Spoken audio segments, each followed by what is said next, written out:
By all means, speak. You've got the call. Well, that is something of a surprise. Madam Speaker, just if you would just bear with me for just a small moment. Madam Speaker, since being elected to government, I've taken every opportunity I have to address all matters economic in this House repeatedly, noting they've long been neglected by this Parliament. I have spoken previously at length in support of the model for the Territory Coordinator, notably on November 27th. And to reiterate in summary, major projects have been in a state of limbo for a very, very long time. Regulatory inefficiency has undoubtedly played a part in that process, and the intention of this bill is to address these deficiencies in process and to improve our economic and industrial competitiveness, which I support in principle. Now, my learned colleague, the Treasurer, earlier today referenced the Territory Economic Reconstruction Commission and the report that was written by that entity, which is the last comprehensive blueprint for economic development for the Northern Territory.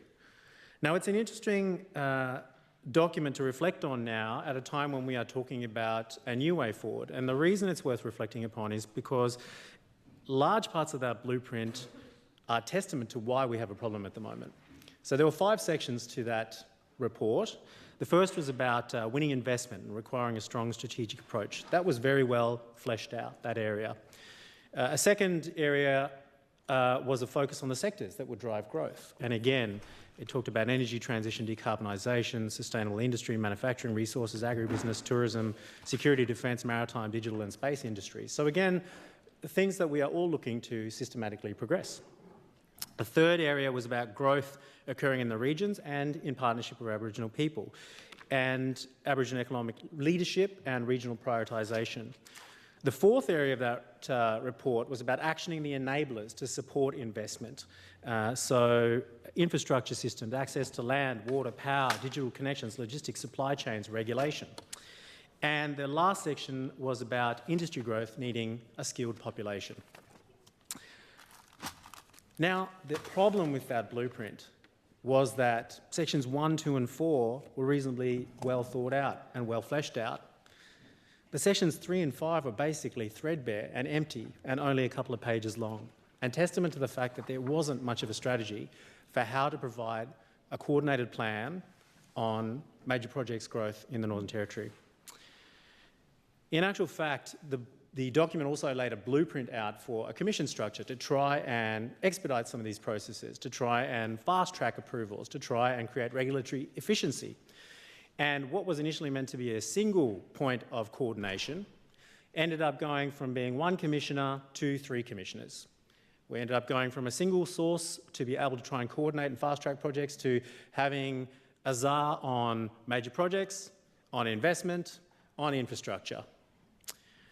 Now, I raise these points because I know firsthand that the coordination between the objectives of the Territory Economic Reconstruction Commission report and the commissions and the commissioners was, to put it mildly and politely, poor. I'm intimately familiar with the Economic Reconstruction Commission report and the commission structure as the precursor to the Territory Coordinator model. And the reason I know that is because I returned to the Northern Territory 18 months ago to be the 4th commissioner. That was the reason I returned here, to try and create coordination and efficiency within that system. Because we don't have a single point of contact to coordinate workforce, skills, population, migration, talent acquisition, higher education. We lacked somebody to look at the labour component, right? Labour with the correct spelling. Now, I would ordinarily draw attention to this, but I do so today to establish my bona fides in this debate. That is to say, and hear me clearly, I contend the status quo on project management is not working. That's my starting proposition to you. And that is why I offered my qualified support for the Territory Coordinator proposal from the outset, before the release of the bill in its current form back in November in relation to environmental protections. Because I do believe that we need to do things differently if we are to create a better regulatory environment for investment. Because at the moment we clearly do have shortcomings in that area. Now that's the first substantive point I'd make. But the second substantive point I'd make is an important one as well for everyone in this House to be mindful of. And it's a more pointed point, and it's a legal point. It is the point that it is the prerogative of this Parliament and the Legislature to make law for the good governance of the Northern Territory under the auspices of the Commonwealth Anti-Self-Government Act of 1978.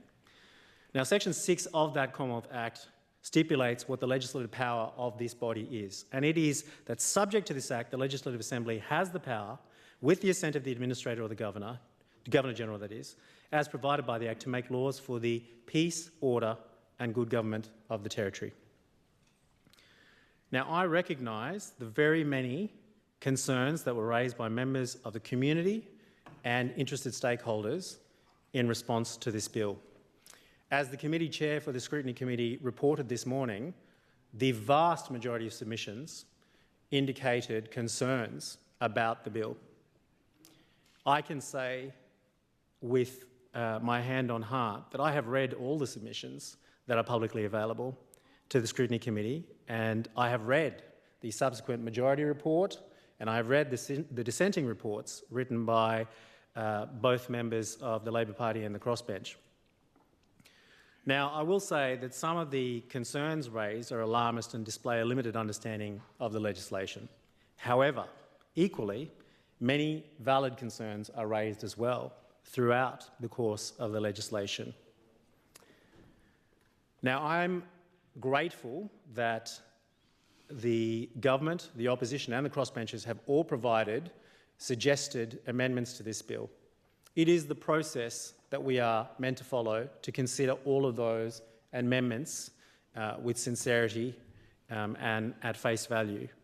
And I encourage the House to take its responsibility seriously in this regard, noting that the government has a mandate to implement a law which has been widely forecast for a number of years, but about which there are a number of legitimate concerns. It's incumbent on all of us to be able to take those concerns on board and to consider all the amendments systematically and to ensure that the law that we do put in place has the best possible chance of delivering on its intended outcome.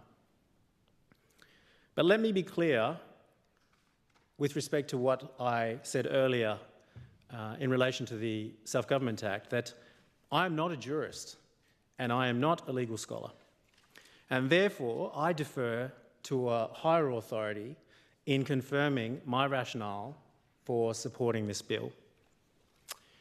The President of the NT Law Reform Committee, in submission 443 to the Standing Committee on Legal and Constitutional Affairs on the Rights of the Terminally Ill Euthanasia Laws Repeal Bill in June 2008, the Honourable Austin Ash pointed out the following.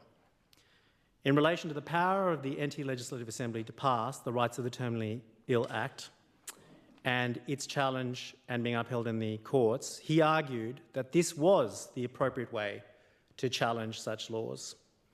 And I quote from Committee Hansard from the 14th of April 2008 at page 46.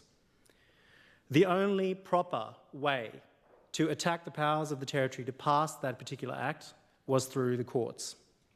That, in fact, was done by the application to the full court of the Supreme Court.